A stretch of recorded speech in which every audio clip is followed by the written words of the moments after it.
Liverpool have been absolutely class these past couple of seasons. It all started with Jurgen Klopp taking a band of unproven and unknown players and transforming them into world-class athletes and, more importantly, serial winners. From winning the Champions League in 2019, a Club World Cup, an FA Cup, 2 League Cups and, for the first time in the Premier League era, after a 30-year hiatus, Liverpool were once again crowned the champions of England. Big Clippity Klopp then passed the torch on to an up-and-coming fellow Baldy manager by the name of Arne Slot. Slot, who has absolutely no relation to Michael van Gerwen somehow, just came off the back of a very successful campaign as manager of Feyenoord, where he helped the squad win both the Eredivisie and the League Cup.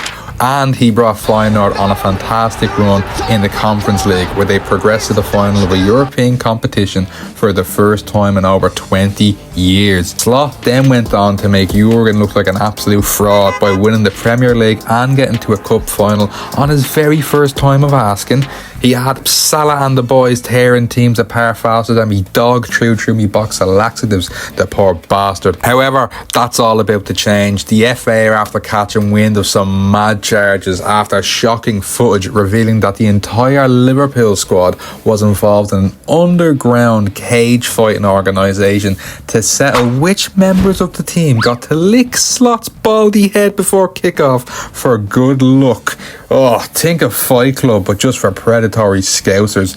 Scouse Club, if you will. Instead of Brad Pitt trying to go around fighting everybody, it's just Curtis Jones scribbling "Your ma wears shin guards" to do the big shop in the Jacks. Disgusting and distasteful was just some of the words that were used by the FA to describe the scandal. These were also the exact same words used by Conor Bradley to describe the taste of Slot's head. As a result, the Reds have been sweet chin music all the way down to the bottom of League 2, with former manager Arne Slot allegedly going into hiding. However, recent reports have cited the plump Dutchman boarding a flight to Turkey in order to receive, quote, life-changing medical attention and treatment. A completely new and fresh ownership is also set to take the reins, as it's been announced that former owner of Liverpool Yankee Danky Doodle John W. Henry has recently confessed that he cannot correctly spell Anfield without looking up on his phone and has resigned as a result. With the appointment of TheVanDiemensLand as the new Liverpool owner, yes, that's me, it's our sole responsibility to ensure Liverpool return to the top flight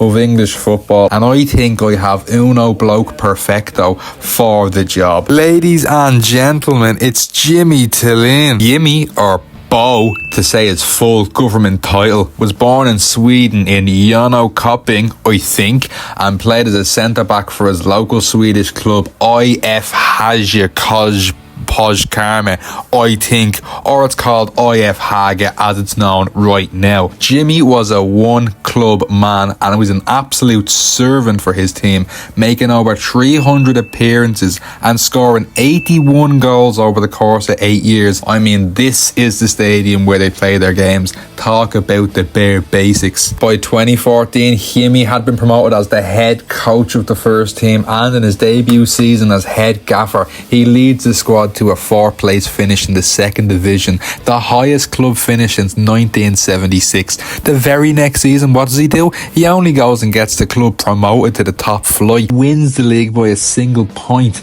pipping a certain Graham Potter's Ostersons to the title. Yeah, bet you completely forgot he managed there for like 7 seasons. Won the League Cup and had a successful Swedish rap career, or so my sources tell me. This positive attention didn't go unnoticed, as in 2024 was announced that our big Swedish boy would become the new head coach of Aberdeen.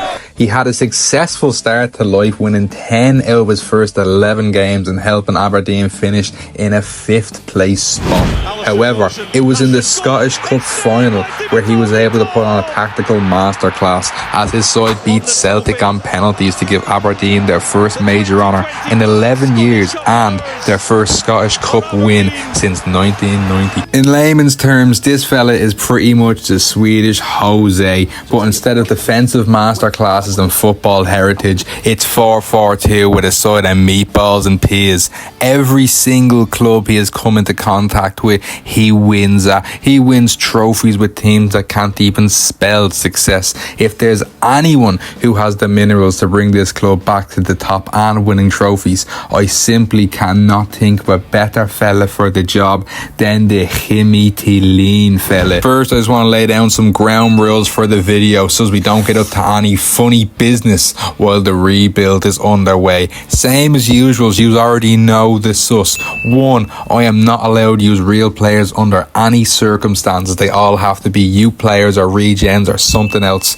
2, no transfers are allowed within the first season. Nobody in, no new players, no nothing. 3, I must try and sign players from countries that are associated with Liverpool. You'll understand what I mean. I have to simulate all the games except for the Champions League final, and I must win a treble in order to complete the rebuild. Now, with all that bollocks out of the way, we can finally start playing the game. So please relax, grab a can if you want, and let's get stuck in, will we? Yeah, ladies and gentlemen, without further ado, your new manager of Liverpool Football Club, our boy Diemens. He is gonna be fantastic. I can just feel it. Straight in, no kissing, no messing about. We are getting rid of all the real players in the squad. We have to make room for our future legends, of course. And this is our very first youth squad. It's nothing special. Do not get attached to any of the players. We will be changing up quite a bit. Simulate to the end of the season, and these boys didn't play half bad. We ended up getting promoted the very first time of asking. Fast forward to season 2 and we can finally start having a bit of fun with this squad. We can change it and tweak it to exactly how we want it. A little bit more freedom now in this season. And our very first bit of official transfer business is selling our very first youth player, Arlo. While 2.5 million to Luton, you have to take it. And this is where the rebuild officially starts to go underway. We have just signed a Phil Neal regen, not a Trent regen. Don't you worry, it's Jay Harris. Just you wait to see how many trophies and how many games he wins us, mark my words. We also decide to break the bank for the first time this series. We buy Roman Archer, an English winger from Newcastle. I think it's a great investment, and just look at the transfer history. We're selling new players for 7 million, 5 million, 3 million a piece. We are doing fantastic business. We end up in a 5th place finish in EFL League One. That means we do get to see the playoffs. We beat Oxford in the semis and absolutely steamrolled Plymouth Argyle in the final 4-0 for back-to-back promotions. See what I told you? Our Diemens fella, he's a serial winner. Our youth squad is looking tasty as well, not in that kind of way. As we move into the championship, into season 3, we can see a few of our players already cracking the 80 overalls. Oh, we're progressing so well. I've decided it's time for some heavy and serious investment into our defence. I have splashed out 40 million quid for this Nigerian centre back, Ibrahim. Hopefully, I'm praying now with all these big bucks that he'll be playing substantial football. This is the squad for our debut season in the championship, and it would be crazy if we got 3 back-to-back promotions. I just didn't see it happening either. Season 5, and this is where dynamic player potential comes in. That's fucking fancy words for the players can hit 99 rating just for scoring a couple of goals. The squad is really starting to take shape, and we can see the regens of former players really starting to show now. We have regens of Michael Owen, we have a regen of Kevin Keegan, and our captain Steven Gerrard, and we can see hopefully these players will perform to that some sort of level. We finished 3rd in the championship with Everton somehow winning the league, which means we get to see the playoffs where we beat Leicester narrowly, which means we are finally, after 5 seasons, back in the Premier League where we belong. I think I found the next English Maradona, Matthew Lowe. He's going to be at least 92 rating. Get in my team, son. Oh, would you look at this? Our Croatian winger, Mirko Jelic, has just been awarded Player of the Season. Oh my lord. Even though he finished 3rd, look at that. What a great achievement for the boy. And if you look at his stats throughout the season, it's hard to see why not. 29 league goals. And we're finally here, lads. After 6 seasons, we return to the promised land. We're back in the Premier League and we have to do a bit of business. I've just sold our player of the season. Do not get mad at me. We got an insane offer for him, 42.5 million. That means I can put all that wonga together and start building a super team, especially with the Premier League money. 50 million on Lucas Charles, a new winger to replace Jelic straight off the bat. He's already miles better than him and his potential is insane. I'm also looking to strengthen the midfield. We look to get a new David Houghton in the mix-up. I paid a nice cheeky 40-something million for this bloke. I'm hoping he can do a great job for us. Am I not just the best businessman Merseyside has ever seen? 100 million on a couple of transfers, yeah, but I sold an insane amount of players, a pure profit. Oh, I'm swimming in the moolah. And in our return to the Premier League, we earn ourselves a 5th place finish. We are one spot below a Champions League place. However, we're still in Europe next season. We're in the Europa League. However, even if one of the English teams won the Europa League last season, we're in the Champions League this season. So please stay chill, man. It's going to be a massive surprise, yeah? Ladies and gentlemen, I've just sold our version of Steven Gerrard. I'm so sorry, but Southampton came in with a fantastic offer, just shy of 70 million blips. How could I turn that down for a par average midfielder? Oh, wow. And with that money, we've gone ahead, added a few bags of crisps and signed a new cult hero, Giovanni Bakker. Yes, that's right, a Van Dijk regen in your Liverpool rebuild. You're fucking welcome. I had a look in the transfer market. I wanted a mad bastard. You know the way Liverpool have always had that mad player, a Graham Souness, a Martin Skirtle. Well, we finally found a left back, a 17-year-old with a skinhead. Look at him, he's a scary looking bastard. His price tag is scary. He's gonna kill you. Now, I've had to sell off a majority of the club, including half of our dinner ladies. Sorry, Doris. It was gonna be worth it though. We spent 100 million on a brand new midfielder, and this is gonna be our solution to winning the Champions League this season. Mark my words. Just over 100 million quid for the little Argentine. I'm praying he's worth it. Absolutely insane bit of business by us, selling off half the team, but it's all for a very good cause. Trust me, trust the process. Fucking told you, boys, we're in the Champions League this season. Get in. If we don't make any sort of improvements this season with this squad, I'm gonna be mega fuming. Third place finish isn't the worst for our second attempt in the Premier League. I'll take it, you know that. Not the most successful trip in Europe, as we ended up in the playoff spot and we ended up getting bet by Monaco in the playoff rounds. That's not good whatsoever. 3 of our players have finally hit the 90 rating overall. We officially have 3 of the best players in our team. The stats from the boys are improving, but we wanted to hit one level higher. We want to be winning trophies. We still haven't won fuck all. Season 8 and we're just looking to boost the squad numbers. We signed David Matthews from the David Matthews band. I know, how good is that? And again, nothing major this transfer window. We just sold a few youth players and we got a few boys in to help fill out numbers in the squad. Team is looking exceptionally tasty in season 8 and hopefully we can win a fucking trophy this time. I'm praying to God. These boys, half them are 90 rated. They're some of the best players in the world. Even the game rates us as a 5-star team now, and it's our second go at European Champions League football. Let's see how we get on. We get on spectacular. We make it a 3rd spot finish. We're going straight to the round of 16 with the boys. We take a trip over to Germany and we smash Wolfsburg, and we do them again in the home return leg. We head off to Arne Slot's former team in the quarterfinals, Feyenoord, and it's no problem for us whatsoever. We dismantle them easily. We progress to the semi-finals where we get AS Monaco, who dumped us out of the playoff round last year. We hammer them 3-1 in the first leg, and in the return leg, just guess what the result's gonna be. You're already correct. We've absolutely smashed Monaco. 7-2 on aggregate.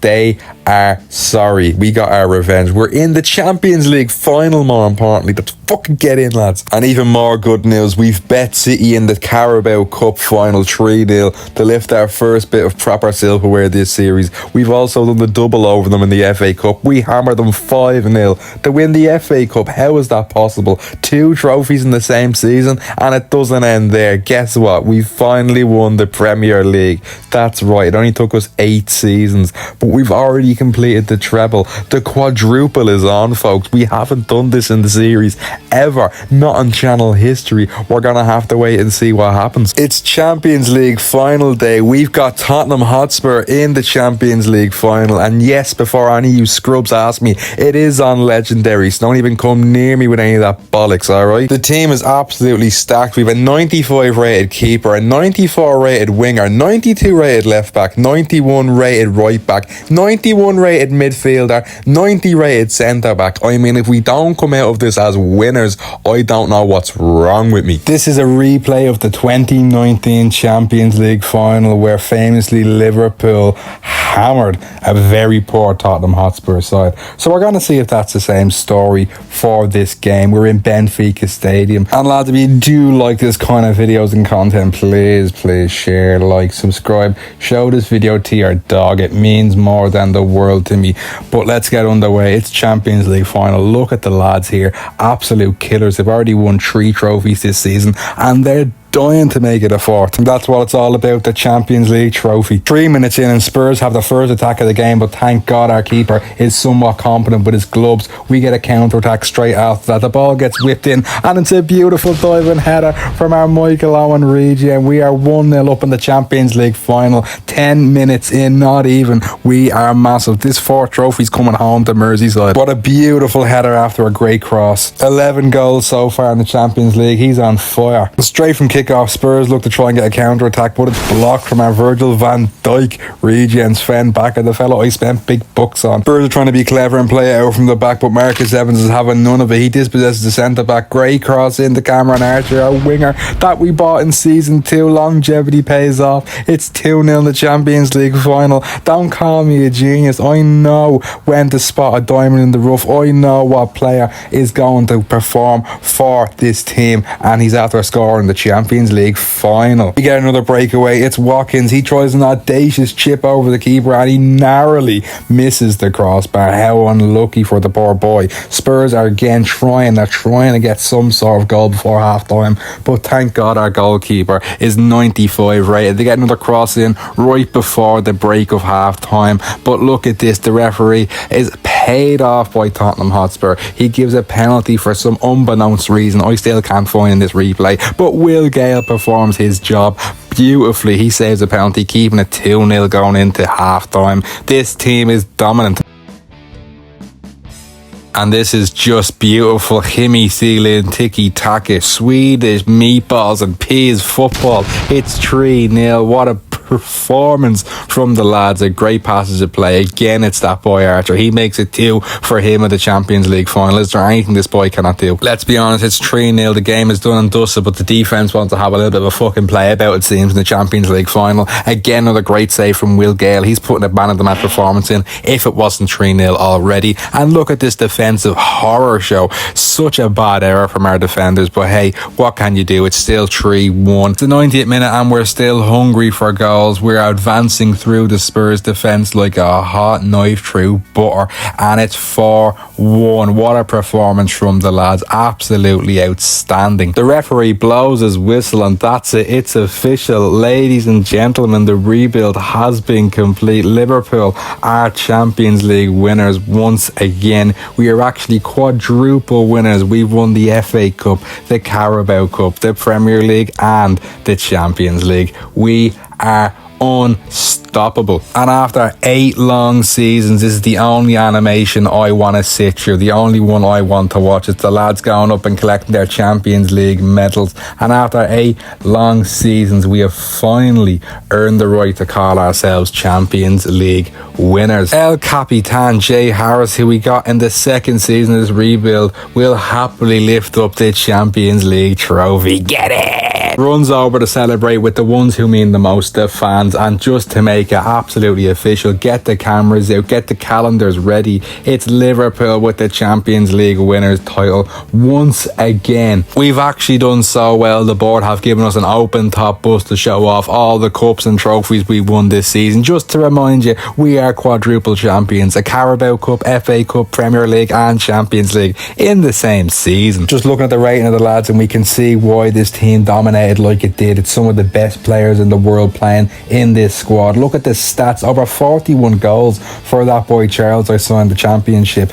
Talk about man management. I will leave you with this Champions League winning squad, and please, if you've liked it, let me know if you want another one. If you don't, tell me if you hated it. Let me know if you liked it. Keep it to yourself. I love yous and I leave yous. Good night.